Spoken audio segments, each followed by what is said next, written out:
نفس کیسے کمزور ہوتا ہے، تو یہ کسی ایکسپرٹ سے پوچھنا چاہیے، کسی ماہر سے پوچھنا چاہیے کہ اس کی کمزوری کیسے ہوگی۔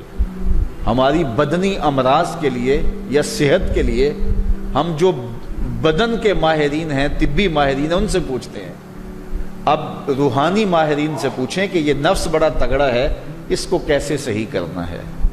علامہ اقبال علیہ رحمہ جس شخص کو اپنا مرشد مانتے ہیں اور کہتے ہیں میری اندر کی بیماریوں کا علاج جس شخص نے کیا ہے وہ مولا جلال الدین رومی ہے۔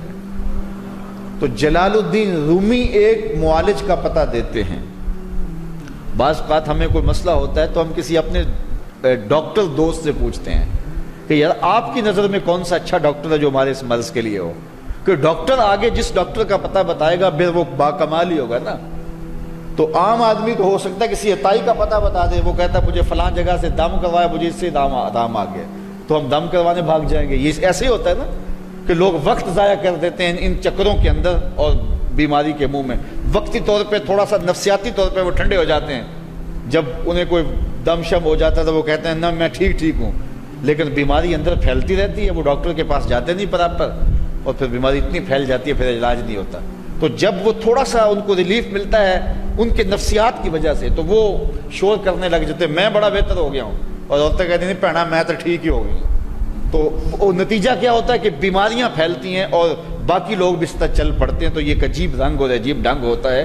تو یہ بات ذہن میں رکھیں کہ جب کسی بھی بیماری کے حوالے سے ماہر سے پوچھا جائے تو وہ صحیح مشورہ دے گا۔ عام آدمی اپنے انداز سے بات کرتے ہیں، تو کسی ڈاکٹر سے پوچھیں کہ جناب اس شعبے کا ڈاکٹر کیا، تو وہ صحیح ڈاکٹر بتائے گا۔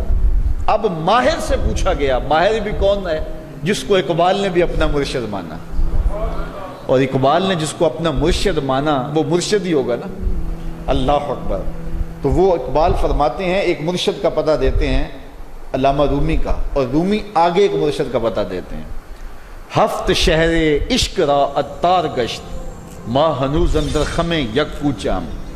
شیخ فرید الدین عطار کے بارے میں حضرت رومی کہتے ہیں کہ یہ وہ شخص ہے کہ جو عشق کے ساتوں شہر گھوم چکا ہے، اور حضرت رومی کہتے ہیں کہ میں پہلے شہر کی پہلی گلی کے کونے پہ کھڑا ہوں۔ اب شیخ فرید الدین کس مرتبے کے شخص ہیں؟ تو ان سے پوچھئے کہ آپ ماہر ہیں، اقبال کا مرشد بھی آپ کی دہلیز پہ کھڑا ہے، تو آپ بتائیے یہ نفس کا علاج کیا ہو؟ تو شیخ فرید الدین فرماتے ہیں آؤ میں تمہیں بتاؤں اس نفس کا علاج کیسے کرنا ہے، چونکہ یہ نفس کا علاج ان لوگوں کے پاس ہے۔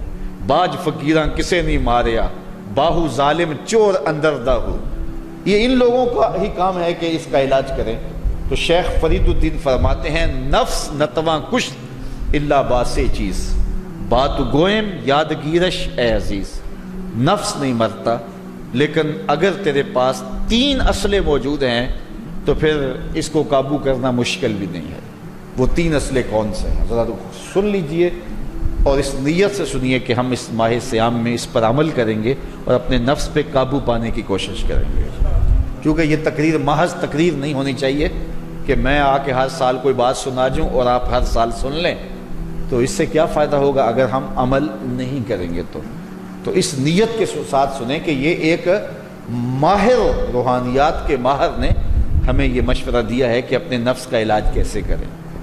تو کہتے ہیں نفس نہیں مرتا مگر 3 اسلحے ہوں تو ٹھہرتا بھی نہیں ہے۔ پہلا اسلحہ خنجر خاموشی، خاموشی کا خنجر۔ دوسری بات شمشیر جو، بھوک کی تلوار۔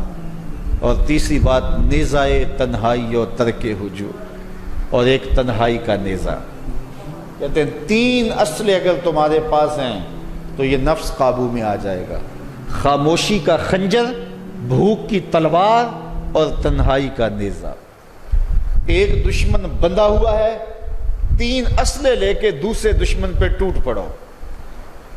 ماہ صیام میں بھوک تو پہلے ہی کاٹنی ہے، لہٰذا یہ جو ہے وہ بھوک کا ہتھیار بھی اس کے اوپر جو ہے وہ کارگر ہو گیا۔ اب خاموشی بھی اختیار کریں، کوئی فضول بات اپنی زبان پر ادا نہ ہونے دیں۔ میرے حضور نے فرمایا اگر تم سے کوئی الجھے، کوئی لڑے، کوئی بحث کرے تو تم اسے کہہ دو انی صائمن، جا بابا معاف کر میں نے روزہ رکھا ہوا ہے۔ تو اس طرح اس کو ٹال دو کہ جو ہے وہ انی صائم میں روزے سے ہوں، میں نہیں لڑنا چاہتا، میں نہیں کوئی فضول بات کرنا چاہتا، میں کوئی بے مقصد بات نہیں کرنا چاہتا. لیکن فرمایا جو جھوٹ اور جھوٹے اقوال اور اعمال نہیں چھوڑتا ہے اس کے بھوکے اور پیاسا رہنے کی اللہ کو کوئی ضرورت نہیں ہے. تو خاموشی اختیار کی جائے. اور تیسری چیز العافیت فی العزلہ، تنہائی میں عافیت ہے، اور یہ ہمیں اختیار کرنا چاہیے. حضرت شاہ نقشبند بخاری علیہ رحمہ فرماتے ہیں فقیر کے لیے بہترین جگہ مسجد ہے یا پھر اپنے کامل شیخ کی صحبت ہے، اور تیسری چیز تنہائی ہے، اور چوتھی جگہ سوائے ہلاکت کے اور کچھ نہیں ہے. اس لیے ہمیں کہا گیا بازار میں دیر سے جاؤ، جلدی واپس آ جاؤ، مسجد میں جلدی جاؤ، دیر سے واپس آؤ. تو بہترین جگہیں مساجد ہیں.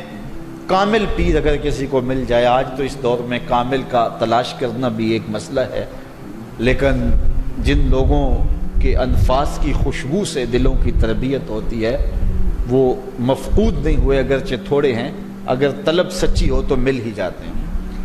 تو تیسری چیز فرمایا تنہائی، عافیت عزلت میں.